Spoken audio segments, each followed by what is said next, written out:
I don't know about you, but it's my favorite time of the month. It's TBR time, which means that we get to play my Snakes and Ladders inspired TBR game. The rules are pretty simple. I'm gonna roll some dice. 5 times if I completed my TBR last month, 6 times if I didn't, and I definitely did not. If I land on a snake, it's like a punishment and I add an extra roll, but if I land on a ladder, it's kind of a reward prompt and I move up. I'm a judge for the self-published fantasy blog off, and every year I try to read all of them in December. It just makes my life and content creation a lot easier if I get it done in 1 month.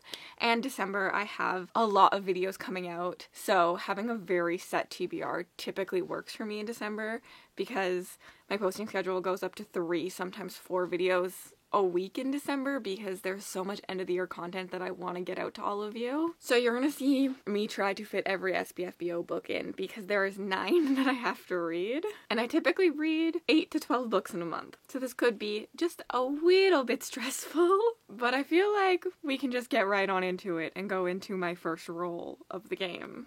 Roll 1. 7, 8.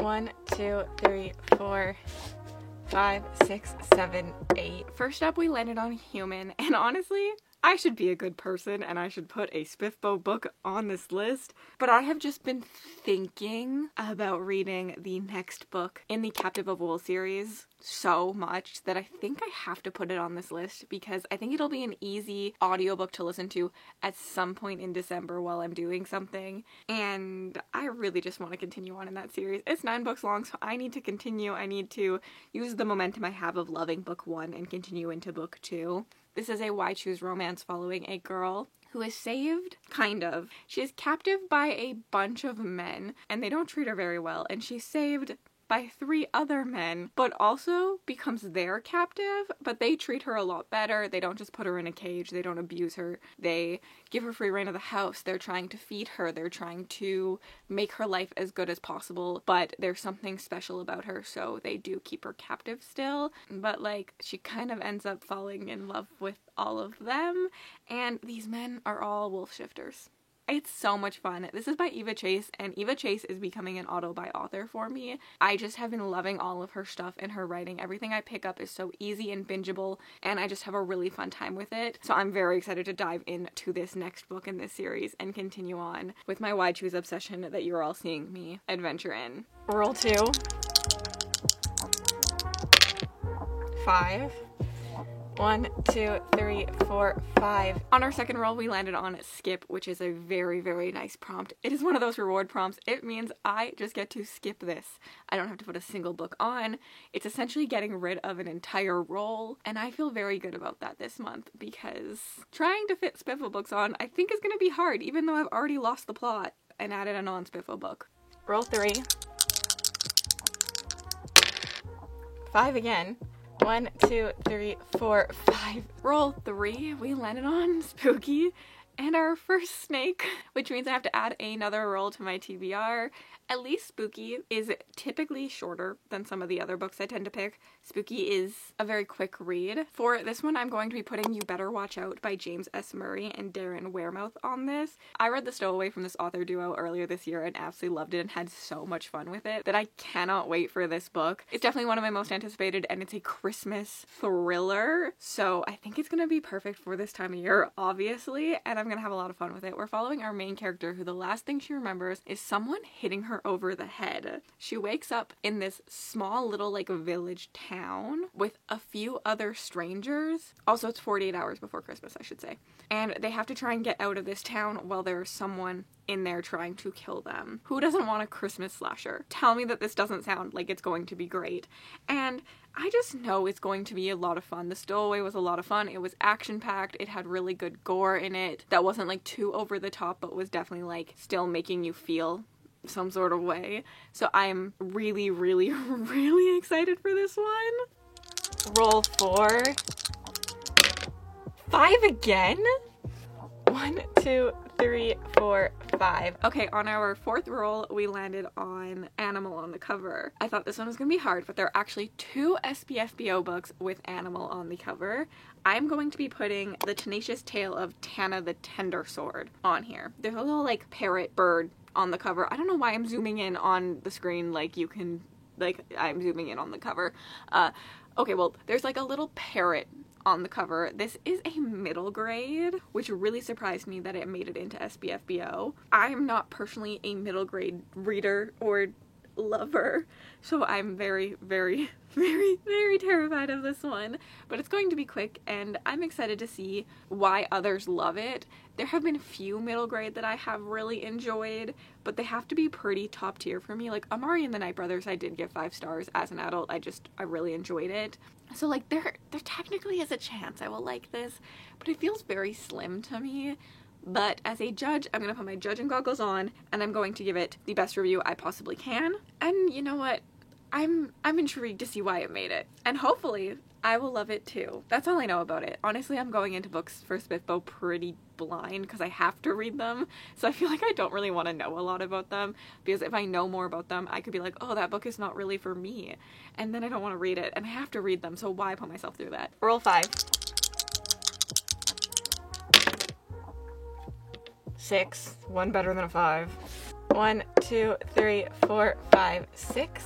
On our 5th roll, we landed on blue or green cover. Probably one of the easiest cover prompts. I feel like most of my books are blue. Some are green, but most of them are blue. I am so tempted to lose the plot here because this edition is green of An Academy for Liars. And I kind of want to read it before like I lose like the spooky vibes, but I'm not going to because losing the plot would be detrimental to my mental health probably this month. So I feel like I shouldn't even try to read this. So instead, we are going to put on Mushroom Blues, which is an SBFBO book. I think that this is like a murder mystery detective, something about mushroom species. That's really all I know about it. Esme, who is one of the judges and also a dear friend of mine, has gave it glowing reviews. Me and Esme can very much agree on things, but we can very much disagree on things, so I'm very intrigued to see where I sit. Also kind of terrified of it. However, I love a murder mystery. Like, those suck me in so well, so if that's done well, I could really enjoy this. Honestly, I think next year I should try to dabble in like cozy mysteries or something, because I didn't realize how much I love a murder mystery until I read fantasy books with mystery plot lines, and then I'm like, even if the rest of the book isn't good, I'm like, what is happening? I'm so interested. What was in the water I drank this morning? 3. 1, 2, 3. Okay, we landed on spinner wheel. Okay, my spinner wheel has been created. We're gonna use the stacks of wrapped books next to me. They're for a project. That feels more stable. A SPFBO book. There are more than just SPFBO books on this list, so that kind of feels good. Thank you, Wheel, for liking me. So the wheel landed on Gates of Hope, which is another SBFBO book. An epic fantasy adventure full of telepathic hounds, secrets, and magic. I'm kind of terrified of this. I don't know why, but there's a dog on the cover, so does that give it bonus points in my book? Again, just one that I have to review for SBFBO. We technically have until, I think it's April to review these. For my reading content, reading them all in December tends to work a lot better for me, so it is my goal, but if I do not read them all in December, we will also see some read in February. But yeah, that's the next one on the list. 5. 1, 2, 3, 4, 5. And on our final roll, we got a last year release, which Wolf of Withervale was released in 2023, so this one would count for me. This is another one that is in SBFBO. This is getting a lot of love, so I am excited to try it. The audiobook is on Everend for me, so I'm going to listen to the audiobook for it. This says, an ambitious sweeping saga, as epic as it is queer. That's exciting. I like to see some queer rep then in the SPFBO finalists. That feels good to see that represented.